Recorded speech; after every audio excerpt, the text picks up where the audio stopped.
So, what would actually take for the US military to kidnap a sitting president from another country? It sounds like something out of a movie, right? Well, a viral video laid out a shocking and entirely hypothetical scenario for how it could happen. We're going to break down exactly how this source builds its case piece by piece. It is one heck of a question. Could America really just go out and kidnap a foreign leader? One source didn't just ask the question. They went ahead and created a super detailed fictional story of how it could all go down. So, the story kicks off in the very near future. The date is January 3rd, 2026, and the time? It's just before 2 o'clock in the morning. We're in Caracas, the capital of Venezuela, but something is seriously wrong.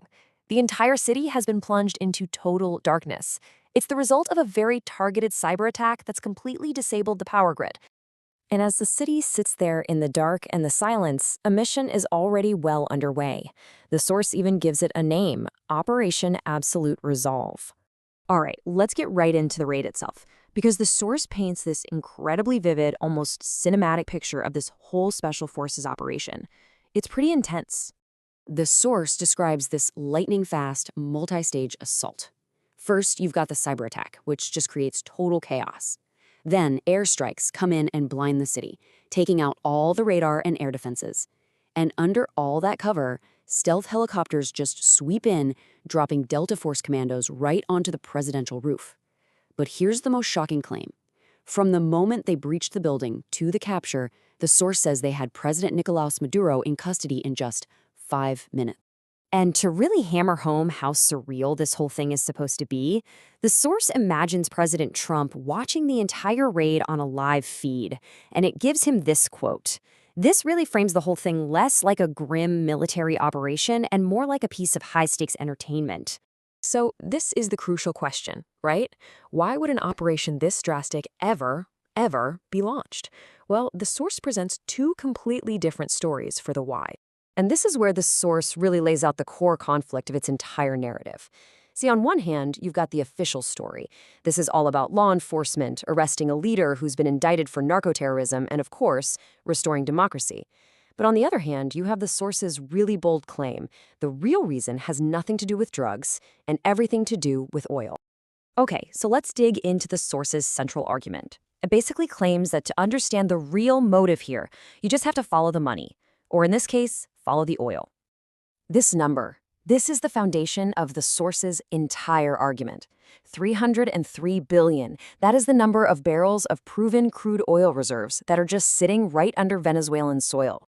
Now, to put that number into perspective for you, it's not just a lot of oil. It is the largest proven reserve in the entire world, more than Saudi Arabia, and way more than the United States.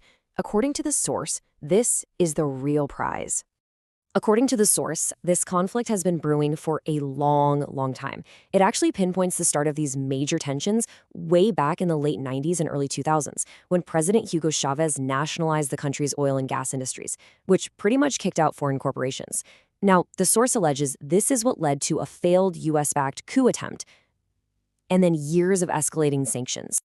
So what about those official drug trafficking charges?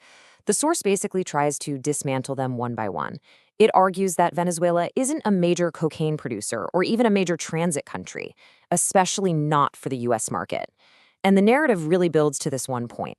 It draws a direct and very pointed parallel to the justification for the 2003 Iraq War, suggesting the drug charges are just a pretext, kind of like the alleged weapons of mass destruction. So, okay, what are the bigger implications here?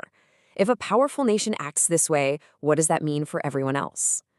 The source argues that beyond the raid itself, an action like this would fundamentally challenge the entire global legal and geopolitical order. And that brings us to a really critical question at the heart of this whole narrative.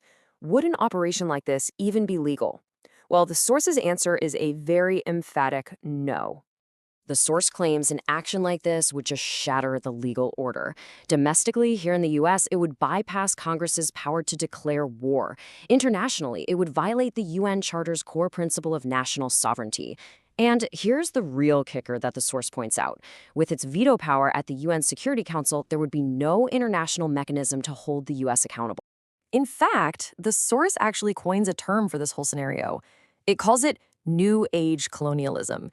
And it defines it as a modern spin on a very old story, a powerful country invading another to seize its natural resources. And really, that's what this entire hypothetical scenario is designed to make you ask. The source concludes by presenting this world where the most powerful nations believe the rules exist for other people, but not for them.